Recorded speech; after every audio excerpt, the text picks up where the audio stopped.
Ladies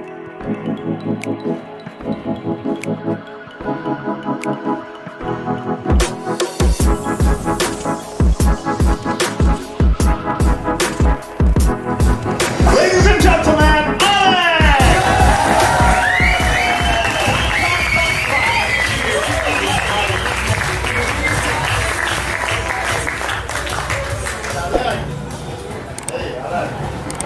Paris.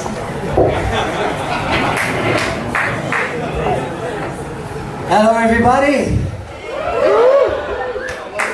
I'm really happy to see you all because I'm gonna abuse you all. Yeah, I did this special meditation hypnotism course in Uber. Yeah. It's actually a kind of course that can bring back a memory. It's a memory that is blocked or you forgot about. So they promised me I can do this with a group.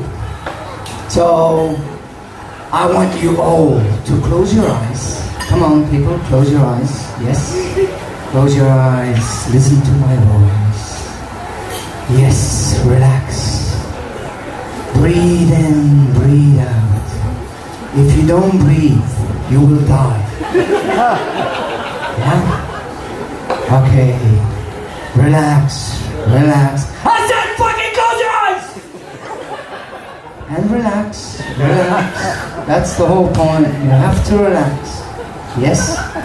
I'm gonna guide you to a memory. Yeah? We're all in front of a door. Yeah? We're gonna open the door. We're going into a hallway, you know? In that hallway we have many doors on your right side and on your left side. The hallway is 10-15 meters long and it smells like pee and feces. Yes, we are visiting a grandparent in a home. My grandmother, she used to be in a home like this. That's serious. You can open your eyes now. It actually worked. Wow. Yeah, I thought I needed to ask my money back. Now my grandmother, she used to live in a home like this, and in that home they filmed the sequel of the movie The Sixth Sense. You know, remember the movie The Sixth Sense with Bruce Willis and the little boy that would say, I see dead people. This time the movie was in a home and the little boy would say, I smell dead people. Well, we all have to admit, older people can smell. Come on, if you would smell him, I mean, you would feel that. Nah, he's still too young. Still too young. Come back in 10 years. Now, anyway, my grandmother and my grandfather, they were quite lucky that they had their own home. They didn't have to go to a home directly. So, but everything went backwards for my grandma. It actually went downhill because when my grandfather died, also the brake on her wheelchair broke. So she went downhill all the way. Yeah. And my grandfather, he was loved from so many people, but the last years, he fucked it up somehow, I don't know. He became like arrogant. He would go around and drink everywhere. And after a lot of drinks, they would go and say, excuse me sir, we would like you to pay. And he would say, do you know who I am? The waiter would say, well, I don't really care who you are, you're gonna have to pay like everybody else. And if it was a nice waiter, he wouldn't hit him. He would call the police. Police would arrive. My grandfather would go, do you know who I am?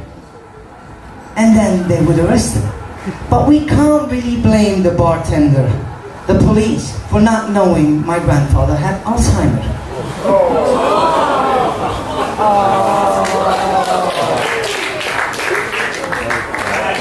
Makes you think, because I don't want to lose my mind like this. I'm actually afraid of getting old. I mean, if my birthday cake if I can't see my birthday cake because there's too much candles on it, well, fuck it, I'm leaving. It's done for me. But hey, my grandparents, they were a lovely couple. They've been married, I think, since they were 18 years old. And a lot of people would say, hey, you've been married all those years. You guys must know the secret of love. Well, the big secret was that they pretended they were in love. And then, now I actually blanked a bit. They pretended they were in love. And then, I actually blanked fully. So wait a minute, I'm getting older because, can you smell me? 2 beers too much, Alex, I told you this. No, my grandparents, they were lovely. Especially the ones that died early. Come on, too soon? Yeah, a lot of kids of my age, they would go and babysit. I needed to go and grandfather sit. Yeah, I would arrive and my grandma would be excited because she could go shopping with my mom. And I needed to stay with my granddad. And so, just before she left, she would say, oh, by the way, Alex, I think you need to change the diaper. She left. I was 15 years old. By the way, it's a true story. I was 15 years old. I needed to change the diaper of my 80-year-old baby grandfather.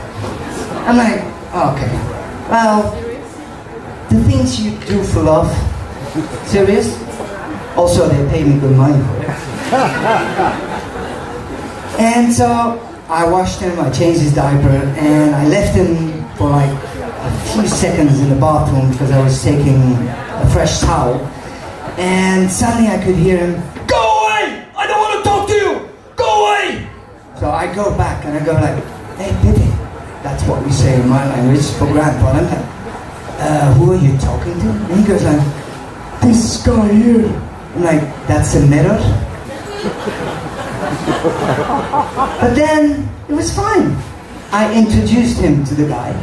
And after this, they started playing hide and seek. Really? I feel that you're all afraid of getting old here. Anyway, my grandmother, she was special. She had this special voice. She could go like, she would call somebody and go like, hello? Hello? Is it Jacqueline? And then the person said, no, actually this is Marco. Oh! Really? Yes. Wait a minute, is your number 0459-321-16702? Marco would say, no, my number is actually 03 at the end. My grandmother would go like, so why did you pick up?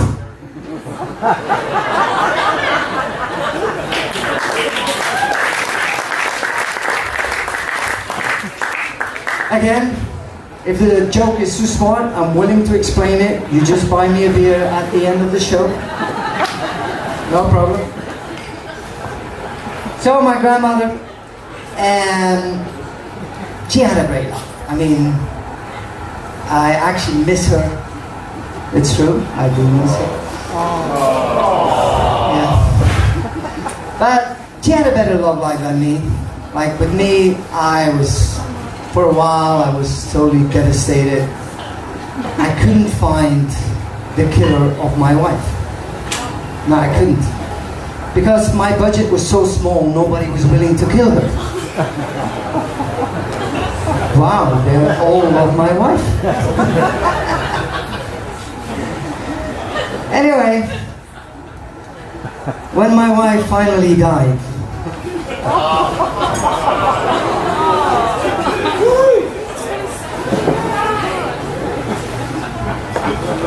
I couldn't look at any other women for like 5 years. I mean, In jail, I couldn't see any other women. Come on!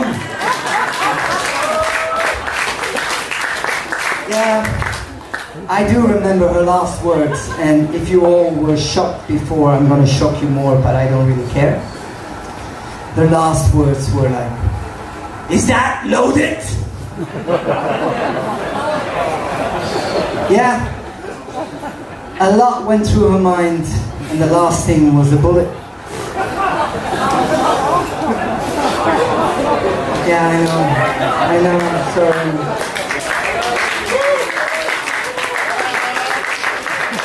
But I've been punished for it. I was in jail for 5 years. 5 years. It was tough being in jail. Simple things are quite difficult. I mean, just like having a shower. You arrive in the shower, you have your soap with you, and you go.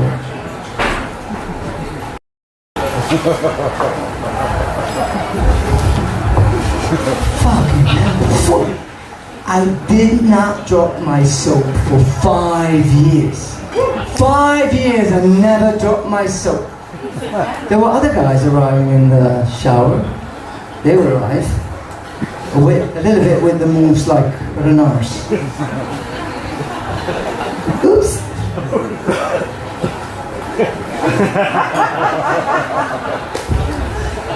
We have to admit, some assholes like it. Then, prison is very, very lonely. It is. In the beginning I had a cellmate. His name was Bojan. Difficult name. I couldn't pronounce it. It was difficult. He was a very nice guy, but I was really mad with him because he fucked up my shirt once. But he only did it once because he hanged himself with it.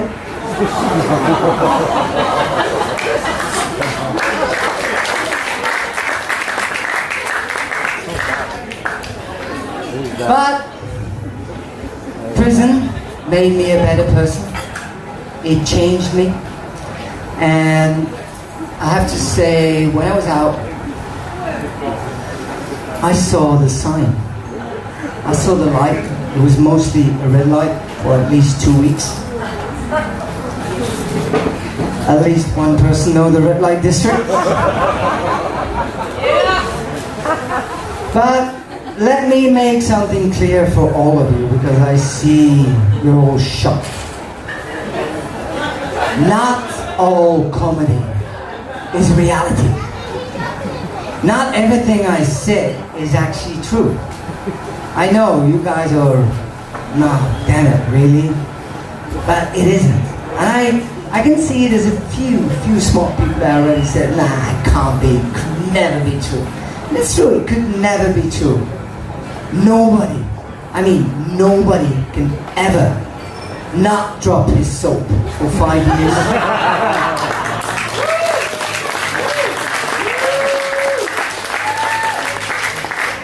I think I shocked you enough. Thank you. Good night.